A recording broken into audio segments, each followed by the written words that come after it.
Hello students, कैसे हैं आप सब। उम्मीद है स्वस्थ होंगे। कल हम लोगों ने एडिशनल एक्सरसाइज के सवाल लगाए थे। 21वें सवाल तक लगाया था हम लोगों ने। 22वां सवाल इजी है, 23वां भी इजी है। 23वां पर हम लोग चर्चा करेंगे आज। और इसमें कहता है कि एक बैटरी टेक्नीशियन को 1 किलो वोल्ट विभवांतर के परिपथ में 2 माइक्रो फैरेड संधारित्र की आवश्यकता है। यानी एक सर्किट है जिसमें 1 किलो वोल्ट यानी जो है वोल्टेज जो उसको चाहिए कितना चाहिए, V जो है कितना है 1000 वोल्ट का। और जो संधारित्र की जो धारिता होनी चाहिए वो कितनी होनी चाहिए, 2 माइक्रोफैरेड होनी चाहिए। और कह रहा है कि उसके पास 1 माइक्रोफैरेड के संधारित्र से प्रचुर संख्या में उपलब्ध हैं। यानी उसके पास 2 माइक्रोफैरेड का संधारित्र नहीं है, बल्कि 1 माइक्रोफैरेड का के बहुत से संधारित्र मौजूद हैं। और कह रहा है जो 400 वोल्ट से अधिक का विभवांतर वहन नहीं कर सकते। यानी जितने भी संधारित्र हैं वो कितना, उनकी धारिता कितनी है, 1 माइक्रोफैरेड है। और वो जो है 400 वोल्ट से अधिक जो है सहन नहीं कर सकते। ये बात क्लियर हो गई कि नहीं हो गई। तो अब हम लोग इस पर चर्चा करेंगे। क्या करेंगे चर्चा कि मान लिया तो कह रहा है कि बताइए कोई संभव विन्यास सुझाइए जिसमें न्यूनतम संधारित्रों की आवश्यकता है। तो प्यारे बच्चों, हमने मान लिया कि उसने क्या किया, 1 माइक्रोफैरेड के कई संधारित्र इस तरह से जोड़ लिए।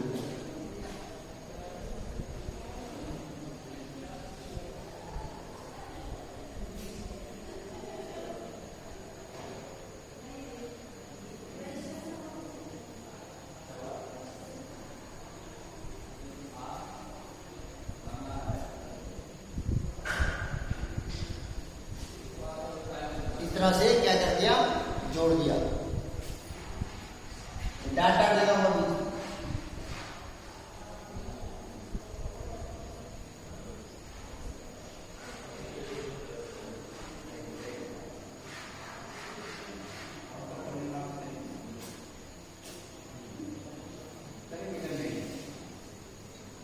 क्लियर। कितना वोल्टेज दे रहा है इसको, कितना वोल्टेज दे रहा है, इसका मतलब में ऐसे दिखा देंगे ऐसे कि इसके बीच में भी बहुत से जो है क्या लगे हुए हैं, बहुत से कैपेसिटर लगे हुए हैं। क्लियर हुआ कि नहीं हुआ। और इनको क्या किया गया है, वोल्टेज दिया गया है। क्या दिया गया है, वोल्टेज दिया गया है। कितना वोल्टेज दिया गया है, वो वोल्टेज जो दिया गया है वो है 1000 वोल्ट। और ये सभी कितना वोल्टेज इनको दिया जा सकता है, कितना 1000 वोल्ट। जी हाँ, 1000 वोल्ट दिया जा सकता है। और कह रहा है कि तो इस तरह का सिस्टम बनाना है, ठीक है ना। ये हमने माना है, ये मिश्रित क्रम बोलेंगे इसे, मिक्स्ड है। मिश्रित क्रम क्यों बोलेंगे, क्योंकि इस यहाँ पर संधारित्र जो है वो श्रेणी क्रम में भी मौजूद हैं और संधारित्र जो है वो समांतर क्रम में भी मौजूद है। तो यहाँ पर श्रेणी क्रम की बात हो रही है और समांतर क्रम की बात हो रही है। तो इस प्रकार के क्रम को हम क्या कहते हैं, मिश्रित क्रम कहते हैं। क्लियर हुआ कि नहीं हुआ, इतनी बात में आएगी कि नहीं आएगी, तो दिक्कत तो नहीं होगा।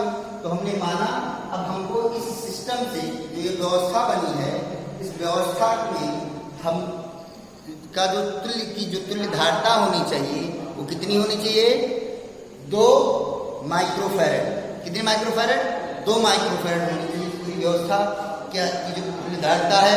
और जबकि प्रत्येक की जो तुल्य धारिता है वो कितनी है, 1 माइक्रोफैरेड है। जितने भी संधारित्र इसमें लगे हुए हैं इनकी धारिता कितनी है, 1 माइक्रोफैरड है। क्लियर हुआ कि नहीं हुआ? तो यही तो सवाल में बताना है कि जो है वो टेक्नीशियन किस तरह से इन संधारित्रों को व्यवस्थित करे, अर्थात कितने संधारित्र को श्रेणी क्रम में लगाए और कितने संधारित्र को समांतर क्रम में लगाए कि इन सभी संधारित्रों का जो तुल्य धारिता हो वो 2 माइक्रोफैरड हो। जबकि ध्यान देना है कि टोटल जो वोल्टेज है वो 1000 वोल्ट है और प्रत्येक संधारित्र जो 1 माइक्रोफैरड का है वो कितना सहन कर सकता है, 400 वोल्ट सहन कर सकता है। प्यारे बच्चों, ये बात समझ आ कि नहीं आ गई? क्लियर है कि नहीं क्लियर है? तो हम ये मानते हैं, ये मानकर चल रहे हैं कि प्रत्येक जो है श्रेणी प्रत्येक पंक्ति में कितने संधारित्र हैं, यम संधारित्र हैं और कितनी पंक्तियां हैं, यन पंक्तियां हैं। यानी इस एक पंक्ति में कितने संधारित्र हैं, यम संधारित्र हैं। तो पता नहीं है कि कितने संधारित्र हैं, तो हमने मान लिया कि कितने संधारित्र हैं, एम संधारित्र हैं। और ये जो पंक्तियां हैं, इन पंक्तियों के बारे में भी हमको नहीं पता है, तो हमने मान लिया कि ये पंक्तियां कितनी है, यन पंक्तियां हैं। क्लियर हो गया बेटा? तो हमने माना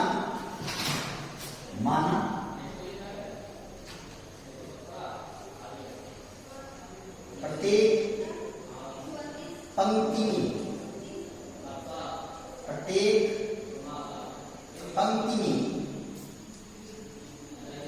संधारित्रों की संख्या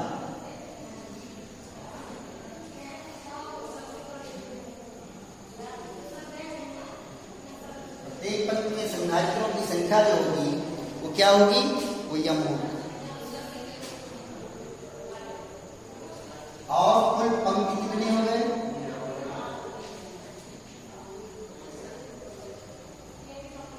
यन हो गए। तो प्रत्येक पंक्ति में संधारित्रों की संख्या यम, यानी एक पंक्ति में संधारित्रों की संख्या यम है और कुल पंक्तियां यन है, तो कुल संधारित्र कितने हो जाएंगे, यम इंटू यन हो जाएंगे कि नहीं हो जाएंगे, यम इंटू यन हो जाएंगे कि नहीं हो जाएंगे? क्यों हो जाएंगे? क्योंकि आप जानते हैं कि मान लीजिए प्रत्येक पंक्ति में 3 संधारित्र हैं और कुल कितनी पंक्तियां हैं, 5 पंक्तियां हैं, तो 3 बचे 15 संधारित्र हो जाएंगे नहीं हो जाएंगे? जी हाँ, निश्चित रूप से हो जाएंगे। तो इस तरह से यहाँ पर आप देख रहे हैं कि प्रत्येक पंक्ति में यम संधारित्र है और कुल कितनी पंक्ति है, यन पंक्ति है। इसलिए कुल संधारित्रों की संख्या जो होगी, कुल संधारित्रों की संख्या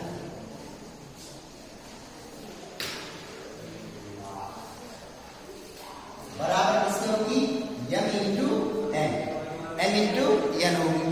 ये बात क्लियर हो गई? कोई दिक्कत तो नहीं है? अब हम लोग चर्चा करेंगे। ध्यान सुनिए, आपको जब मैंने थ्योरी पढ़ाई थी तो मैंने आपको ये बात बताया था कि समांतर क्रम में विभवांतर क्या होते हैं, समान होते हैं, और श्रेणी क्रम में विभवांतर क्या होते हैं, श्रेणी क्रम में विभवांतर भिन्न भिन्न होते हैं। दूसरी बात हमने आपको बताई थी कि श्रेणी क्रम में आवेश समान होता है और जबकि समांतर क्रम में आवेश भिन्न भिन्न होता है। तो प्यारे बच्चों, अगर ये जो पंक्तियां हैं वो किस क्रम में है, समांतर क्रम में है, इनको 1000 वोल्टेज दिया गया है, तो पहले पंक्ति में भी 1000 वोल्ट जाएगा, दूसरे पंक्ति में भी 1000 वोल्ट होगा, तीसरे पंक्ति का भी विभवांतर 1000 वोल्ट, सभी पंक्तियों का विभवांतर कितना होगा, 1 वोल्ट होगा। ये बात क्लियर हो गई? प्रत्येक पंक्ति का विभवांतर कितना होगा, 1 वोल्ट होगा। लेकिन चूंकि प्रत्येक पंक्ति का विभवांतर प्रत्येक पंक्ति का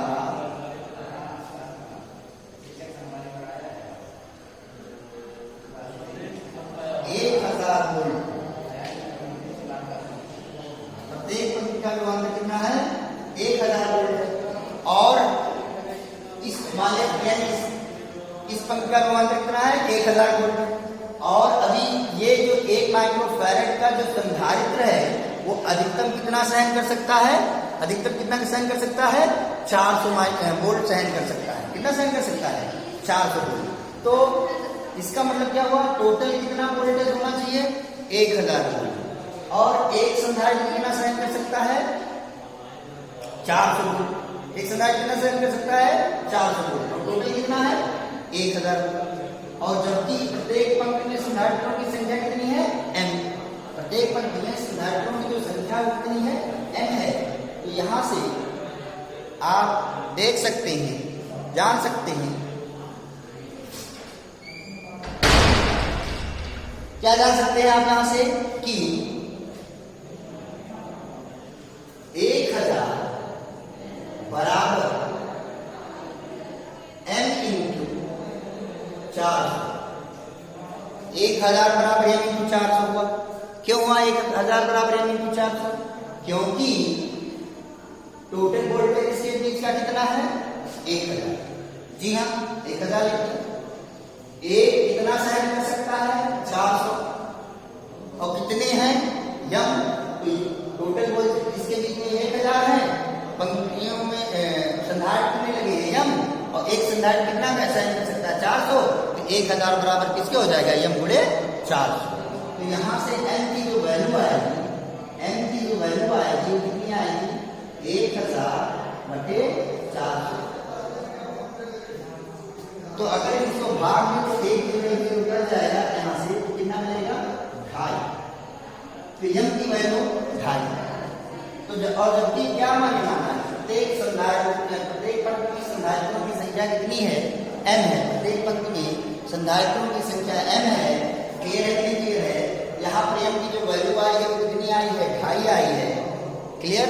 तो जब 2.5 आई है तो m की वैल्यू जब 2.5 आई तो क्या 2.5 संधारित्र हो सकते हैं? जी नहीं भैया, तो 1 होगा या तो 2 होगा या तो 3 होगा।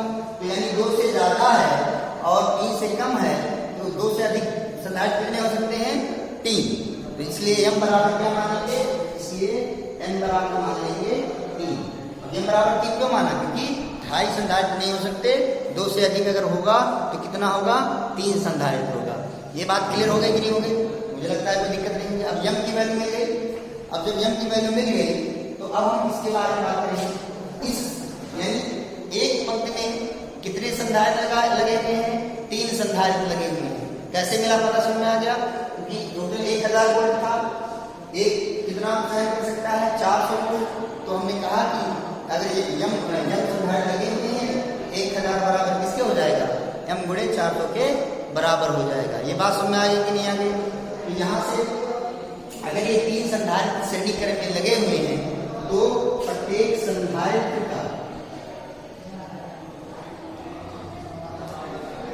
इसलिए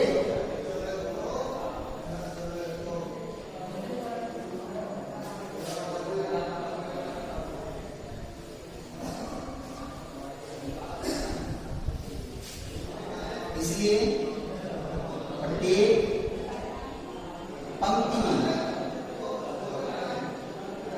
संधारित्रों की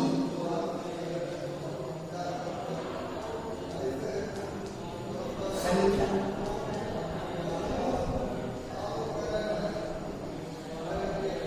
प्रत्येक पंक्ति में संधारित्रों की जो संख्या वो 3 के बराबर होगी। ये बात क्लियर हो गया? प्रत्येक पंक्ति में संधारित्रों की संख्या क्या होगी? 3 के बराबर होगी। कोई दिक्कत तो नहीं है? सबके समझ आ गया? अब प्रत्येक पंक्ति में संधारित्रों की संख्या 3 होगी।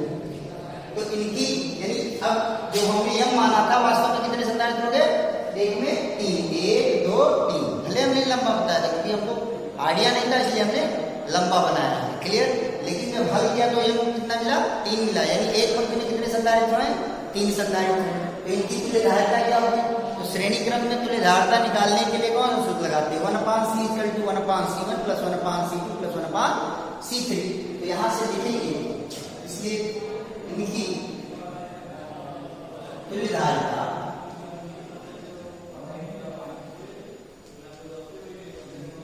यदि C डैश हो, क्या हो? तुल्यधारिता क्या हो? C डैश हो तो 1/c dash 1/c dash = 1/c1। C1 की जगह कितना हो जाएगा? 1/c1। C1 की जगह कितना हो जाएगा? 1 + 1/c2। C2 की जगह क्या हो जाएगा? 1 + c3। C3 की जगह क्या हो जाएगा? 1/c1 + 1/c2 + 1/c3। किस इसकी धारिता निकाल एक पंक्ति की संधारिता निकल रही है और उसको हमने क्या मान लिया है, सी डैश मान लिया है। तो यहां से क्या मिला, 1/c dash is equal to, हर बराबर है 1 ही लिखेंगे, यहाँ पर हो जाएगा 3, पलटेंगे तो सी डैश की जो वैल्यू आएगी कितनी आएगी, 1/3 माइक्रो फैराड, यानी एक पंक्ति की तुल्यधारिता कितनी आई है, 1/3 माइक्रो फैराड आई है। क्लियर हुआ। और जबकि हमको तुल्यधारिता कितनी चाहिए, 2 माइक्रो फैराड चाहिए, तुल्यधारिता हमको कितनी चाहिए, 2 माइक्रो फैराड चाहिए। तो इसका मतलब हर पंक्ति की तुल्यधारिता कितनी है, पहले पंक्ति की तुल्यधारिता 1/3 माइक्रो फैराड, दूसरे पंक्ति की तुल्यधारिता 1/3 माइक्रो फैराड, और टोटल तुल्यधारिता हमको क्या चाहिए, 2 माइक्रो फैराड चाहिए कि नहीं चाहिए। क्लियर है कि नहीं क्लियर है। क्या पंक्तियां हैं, n पंक्तियां हैं, कितनी पंक्तियां हैं, n पंक्तियां हैं। एक पंक्ति की तुल्यधारिता कितनी है, 1/3 माइक्रो फैराड है, इसलिए n पंक्ति की जो तुल्यधारिता होगी वो n गुणे 1/3 के बराबर होगी कि नहीं होगी। भाई एक पंक्ति की तुल्यधारिता 1/3 माइक्रो फैराड, और कितनी पंक्तियां हैं, यहाँ पर n पंक्तियां हैं, तो n पंक्तियों की जो तुल्यधारिता होगी वो क्या होगी, गुणा हो जाएगा, नहीं हो जाएगा, जी हाँ गुणा हो जाएगा, लिखेंगे। इसलिए n पंक्तियों की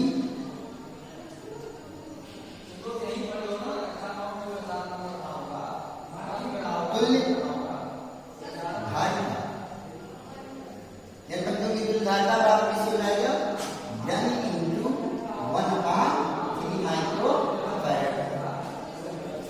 लेकिन हमको चाहिए कितना, टेक्नीशियन को चाहिए कितना, तुल्यधारिता कितना चाहिए, 2 चाहिए कि नहीं चाहिए। तो ये जो n × 1/3 है वो किसके इक्वल हो जाएगा, 2 के इक्वल हो जाएगा, लिखेंगे। इसलिए प्रश्नांश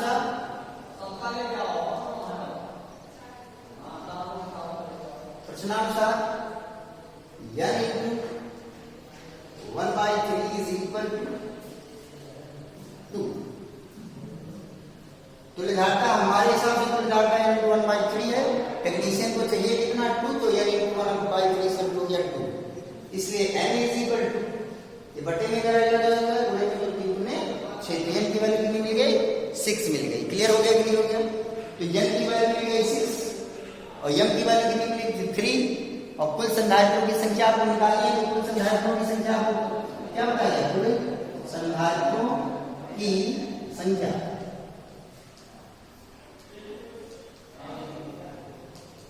बराबर m × n, m × n, m की वैल्यू कितनी हो गई 3 आई और m की वैल्यू कितनी आई 6, तो 3 × 6 कितना हो गया 18 संधारित्र लगाने हैं।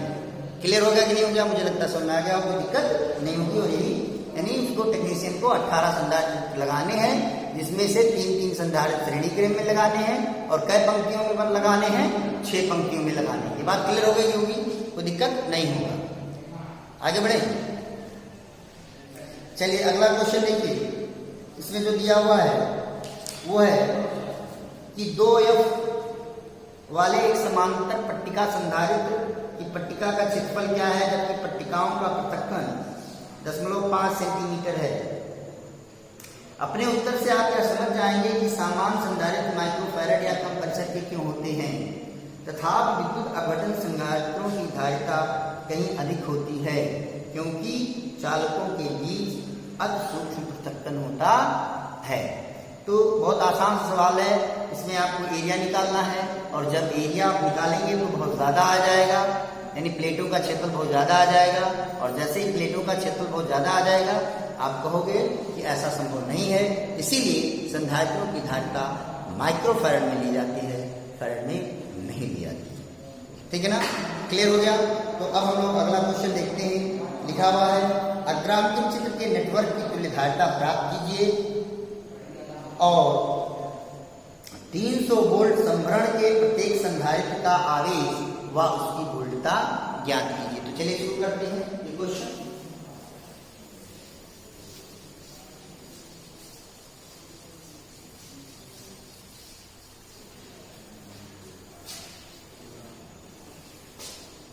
चित्र बना हुआ देखिए यहाँ पर,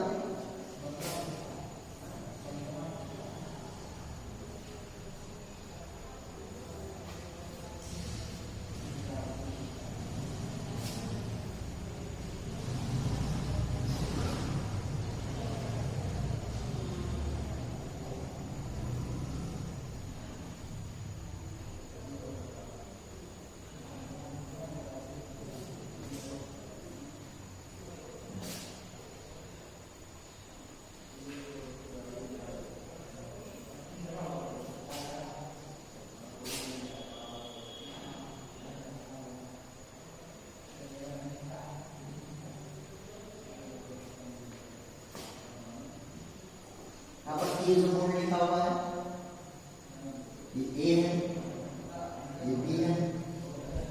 यहाँ पर 100 पिकोफैरेड,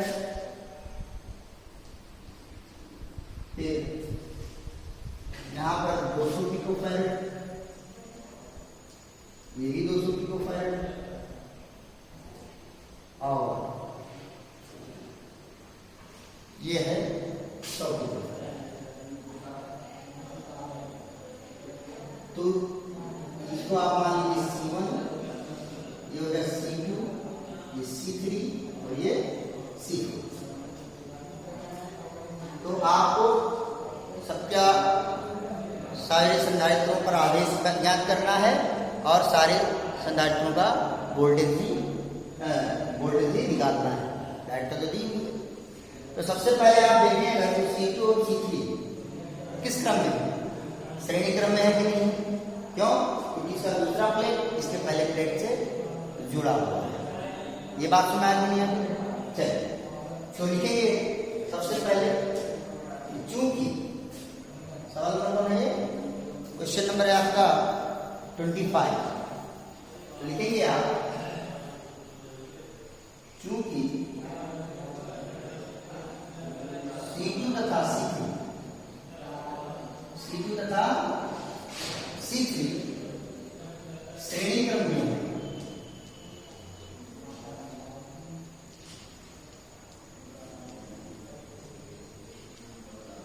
C2 तथा C3 किस क्रम में है? श्रेणी क्रम में है। तो इसलिए क्या होगा, इनकी तुल्य धारिता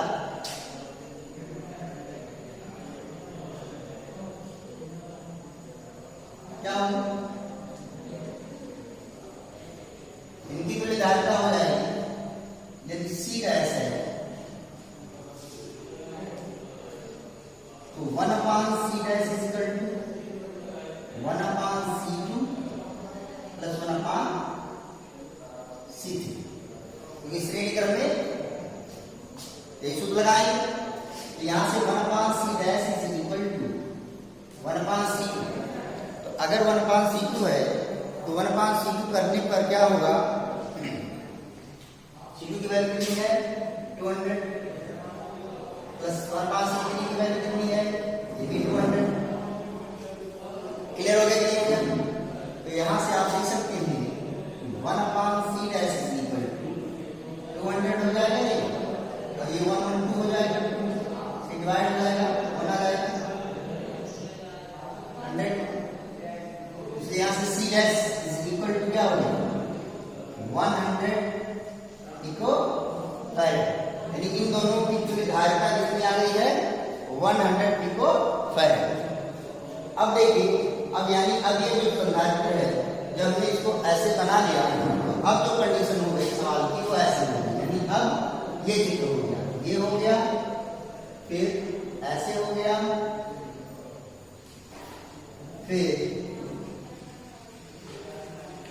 यहाँ पर ज्वाइंट है, यहाँ पर ज्वाइंट भी है, ज्वाइंट भी है, और फिर ऐसे हो गया, यहाँ पर ए है, ये, और ये हो गया आपका बी। सॉल्व समझिए आराम से। तो यहां से आप देखिए, अब जो C1 है वो 100 पिकोफैरेड, और ये C2 और C3 नहीं रह गया, अब क्या हो गया? 100 पिकोफैरेड। यानी अब ये चित्र की रूप में आया 100 पिकोफैरेड, 100 पिकोफैरेड, और ये C4 बचा कितना? 100 पिकोफैरेड। सवाल को कैसे तोड़ना है, ये सवाल को कैसे तोड़ना है, छोटा करना है। पहले तो ये का आपके ये हो गया। अब देखिए, इसको देखिए और इसको देखिए। इस प्लेट का पहला सिरा इस जगह पर है, और इस प्लेट का पहला सिरा यहाँ पर है। क्लियर हो रहा है? इस प्लेट का दूसरा सिरा यहाँ पर जुड़ा हुआ है, और इस प्लेट का भी दूसरा सिरा यहाँ पर जुड़ा हुआ है। तो इन दोनों के पहले प्लेट एक बिंदु पर और इन दोनों के दूसरे प्लेट भी एक बिंदु पर जुड़े हुए हैं, इसलिए किस क्रम में है? समांतर क्रम में है। किस क्रम में है? समांतर क्रम में। क्लियर हुआ कि नहीं हुआ? तो यहां से C1 और C' किस क्रम में हो गए? समांतर क्रम में हो गए। तो C1 और C डैश लिखेंगे पुनः C1 और C डैश समांतर क्रम में है, समांतर क्रम में है। तो समांतर क्रम में है तो इनकी तुल्यधारिता, इनकी तुल्यधारिता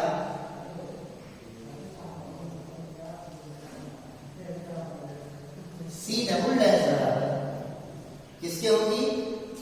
C1 प्लस C डैश। किसकी तुल्यधारिता है? C1 और C डैश। तो C1 की वैल्यू कितनी आई है?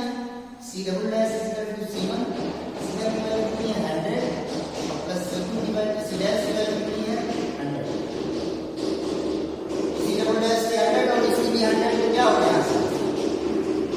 C double dash equal to 200 picofarad. यानी अब इन दोनों की तुल्यधारिता कितनी आ गई? 2 पिकोफैराड आ गई, 200 पिकोफैराड। क्लियर हो गया? यानी अब जो स्थिति बन गई, अब जो चित्र बनेगा क्या बनेगा? इन दोनों के स्थान पर क्या आ गया? C डबल डैश आ गया। तो अब संधारित्र हो जाएगी। अब यहां पर जो है, यहां पर कितना हो जाएगा? C डबल डैश कितना आया है? 200 माइक्रो पिकोफैराड। यहां पर हो गया 200 पिकोफैराड। यहां पर लिख देंगे 200 पिकोफैराड और यहां पर लिख देंगे ये A हो जाएगा और यहां पर आ जाएगा B। और ये कितना हो गया? ये C4 है। क्या पिकोफैराड? 100 पिकोफैराड। क्या पिकोफैराड? 100 पिकोफैराड। तो पहले देखिए, अब हमने जैसे जैसे तुल्यधारिता करा, पहले 200 पिकोफैराड श्रेणी क्रम में थे, तो श्रेणी क्रम में जोड़ करके 100 पिकोफैराड आया। इन दोनों के स्थान पर हमने 1 मान लिया। क्लियर हो गया कि नहीं हो गया? फिर ताकि इससे हमको ये पता चलता चलेगा, जैसे उसमें तो रटने वाली बात नहीं होगी, चित्र हमारे सामने रहेगा और हम देखते चलेंगे कि वो श्रेणी क्रम में है कि नहीं है। अब यहाँ पर स्पष्ट दिख रहा है कि ये जो किस क्रम में है? समांतर क्रम में है। तो समांतर क्रम में जो है तो इनको समांतर क्रम में जोड़ दिया और इनकी तुल्यधारिता कितनी आ गई? 200 पिकोफैराड। अब जब इनकी तुल्यधारिता 200 पिकोफैराड आ गई तो यानी इन दोनों के स्थान पर हमने यहाँ पर क्या लिख दिया? 200 पिकोफैराड और जिसकी क्या है? C double dash. ये बात क्लियर हुई कि नहीं? तो ये जब C डबल डैश हो गया और ये क्या हो गया? कौन ये बचा हुआ कि नहीं बचा हुआ? तो इसको हमने ले लिया C4 कितने पिकोफैराड? 100 पिकोफैराड। ये बात क्लियर हुई कि नहीं? तो अब इन दोनों की तुल्यधारिता तो देखिए, इसका एक प्लेट और इसका एक प्लेट तो जुड़ा हुआ है, लेकिन दूसरे प्लेट है, दूसरे अन्य जगह पर है। इसका मतलब इस क्रम में है, ये समांतर क्रम में नहीं है, क्योंकि इनके जो दूसरे सिरे हैं वो क्या है? अलग अलग स्थान पर है। केवल एक ही प्लेट इनका आपस में जुड़ा हुआ है, यानी इसका एक प्लेट इसके एक प्लेट से जुड़ा हुआ है, इसलिए किस क्रम में है? श्रेणी क्रम में है। तो आप लिखेंगे पुनः C डबल डैश और पुनः C डबल डैश और C4 किस क्रम में है? श्रेणी क्रम में है।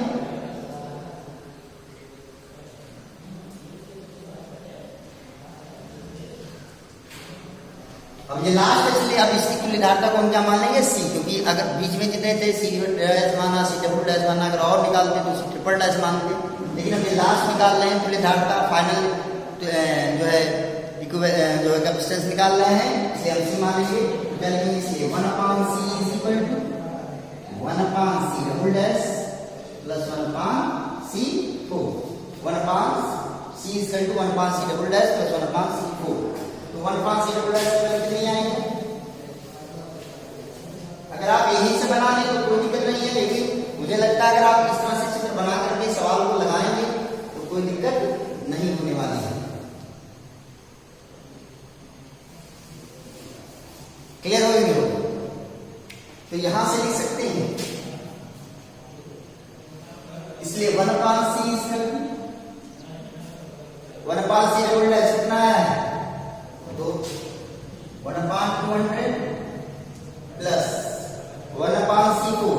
C4 की वैल्यू कितनी आई है? 1/100। यहां से इसलिए 1/C इज इक्वल टू क्या लिखेंगे? एलसीएम लेंगे, कितना हो जाएगा? 200 हो जाएगा और यहाँ पर हो जाएगा 1 और यहाँ पर हो जाएगा 100। Upon C is equal to 3 upon 200। Clear हुआ? क्लियर हुआ? रट देंगे तो सी इज इक्वल टू क्या आ गया? 200 अपॉन 3। तो C is equal to 200 upon 3 pico farad. यही आंसर हो गया। यानी इस नेट की जो तुल्य धारिता है वो कितनी आ चुकी है? 200/3 पिको फैराड आ चुकी है। अब क्या निकालना है? प्रत्येक संधारित्र का आवेश निकालना है, प्रत्येक संधारित्र की वोल्टता निकालनी है। तो पहले टोटल आवेश निकाल भाई। टोटल संधारित्र पूरे जो सिस्टम है, जो नेटवर्क है, उसकी धारिता कितनी आ गई? 200/3 पिको फैराड। और इसको कितना वोल्टेज दिया जा रहा है? 300 वोल्ट दिया जा रहा है। तो यहां से आप लिख सकते हैं, इसलिए कुल आवेश, इसलिए कुल आवेश Q is equal to CV का सूत्र लगाएंगे, नहीं लगाएंगे? यहां लगाएंगे। तो C की वैल्यू कितनी है? 200/3। तो 200/3 पिको फैराड। तो पिको मतलब क्या होता है? 10⁻⁻12। तो यहां पर क्या करेंगे? इंटू 10⁻⁻12 कर देंगे, 12 कर देंगे। और जो इसकी जो वैल्यू है, वोल्टेज की जो वैल्यू है वो कितनी है? 300 है। तो यहाँ पर हो गया 3 से कट जाएगा, कितना हो जाएगा? 100 हो गया। तो इसलिए Q इज इक्वल टू आ जाएगा, यहाँ पर देखिए 2 हो गया, इंटू 10⁻⁻12 है। 2 जीरो यहाँ पर, 2 जीरो यहाँ पर, कितने जीरो हो गए? 4 जीरो। 10⁻4। तो यहाँ पर है 10⁻12। तो घट जाएगा, कितना हो जाएगा? 10 into 10⁻8 कूलम। तो आपको क्या मिल चुका है? टोटल धारिता मिल गई है और टोटल आवेश मिल गया है। अब यही आवेश किसमें जाएगा? C4 में जाएगा। कितना आवेश जाएगा? 2 into 10⁻8। यानी C4 का आवेश कितना हो गया? 2 into 10⁻8 कूलम हो गया। क्लियर हो गया कि नहीं हो गया? तो Q4 निकल गया आपका, क्योंकि ये सीधे जाएगा आवेश तो यहाँ पर पहुंचेगा, है कि नहीं है? तो टोटल आवेश कितना गया? 2 into 10⁻8। तो 2 into इसका आवेश कितना होगा? यानी Q4 अगर आप निकालना चाहें तो Q4 इज इक्वल टू कितना हो जाएगा? 2 into 10⁻8 कूलम। अब Q4 निकल गया। अब आपको क्या चाहिए? आवेश निकल गया इसका। अब क्या चाहिए? विभवांतर चाहिए इसका। तो V4 इज इक्वल टू क्या हो जाएगा? Q4 upon C4। Q4 की वैल्यू दी हुई है, C4 की वैल्यू दी हुई है। दोनों को सॉल्व कर लेंगे, आपको V4 की वैल्यू मिल जाएगी। अब आगे बढ़ेगा, यही आवेश आगे बढ़ेगा और ये आवेश कहाँ पर पहुंचेगा? यहाँ पर पहुंचेगा। जब यहाँ पर पहुंचेगा तो क्या होगा? यहाँ पर जब ये आवेश पहुंचेगा तो 2 भागों में बढ़ जाएगा। कौन कौन से भाग में? एक तो इस वाले भाग में, है कि नहीं है? और एक इस वाले भाग में। ठीक? तो इनकी तुल्य धारिता कितनी आई है? 200 पिको फैराड आई। सॉरी, इन दोनों की तुल्य धारिता कितनी आई? 100 पिको फैराड। तो 100 पिको फैराड इसकी धारिता है और 100 पिको फैराड इसकी धारिता है। तो जब दोनों की धारिता समान है तो दोनों पर आवेश भी समान जाएगा। तो कितना आवेश था? 2 into 10⁻8 कूलम आवेश था। तो 2 into 10⁻8 कूलम जब था तो आधा इसमें जाएगा और आधा इसमें जाएगा। यानी इसमें कितना जाएगा? 10⁻8 कूलम और इसमें भी जाएगा कितना? 10⁻8 कूलम। कितना गया यहाँ से? 2 into 10⁻8 कूलम। अब यहाँ पर कितना हो गया? यहाँ पर 100 पिको फैराड आया और दोनों की तुल्य धारिता भी 100 पिको फैराड है। तो दोनों की धारिता जब सेम हो गई तो चार्ज भी क्या होगा? सेम जाएगा, क्योंकि वोल्टेज पहले से ऑलरेडी समान है। क्लियर है? नहीं क्लियर है? तो 2 × 10⁻8 का अगर आधा करेंगे तो 10⁻8 कूलम आएगा। तो 10⁻8 कूलम इसमें जाएगा और 10⁻8 कूलम इसमें जाएगा। यानी C1 के लिए जो चार्ज हो गया वो कितना हो गया? 10⁻8 कूलम हो गया। मुझे लगता है कोई दिक्कत नहीं होगी। और C2 के लिए कितना हो जाएगा? 10⁻8 कूलम। C3 के लिए कितना हो जाएगा? 10⁻8 कूलम। और जब आपको चार्ज मिल जाएगा तो वोल्टेज आप भी बराबर के वोल्टेज के फार्मूले से निकाल सकते हैं। मुझे लगता है समझ में आ गया होगा, कोई दिक्कत नहीं होगी। तो सारे चार्ज मैंने लिख दिए हैं। अब आपको V वर्ग is equal to Q by C का फार्मूला लगा देना है और आपको वोल्टेज मिल जाएगा, कोई दिक्कत नहीं होगी। बस आज इतना ही, फिर मिलते हैं कल आफ्टर द ब्रेक। धन्यवाद।